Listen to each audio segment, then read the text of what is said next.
ушунчалык чарчап калган экенбиз да. Бул жерлерди көрүп жашаган келип кетет экен. Бул жерлерди көрүп Алла Таала уруксат берген. Кооз жерлерди nafsiga tartulash kerak ekan. Bunday aytgan nafsini haqqisini berish kerak ekan. Maşallah, maşallah. Neke?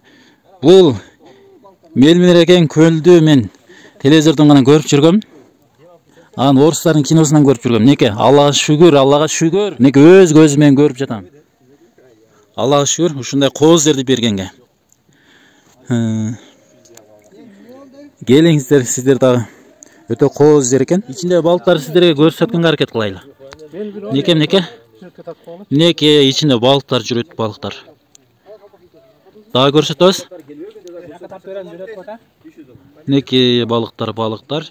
Куш келдиң дегенсип чочушпайт экен, чочканды да билбейт экен. Суу муздак эмес, жылуу да эмес. Орто экен. Шор эмес. 30-40 метрде чапчыган карагайлар бар экен.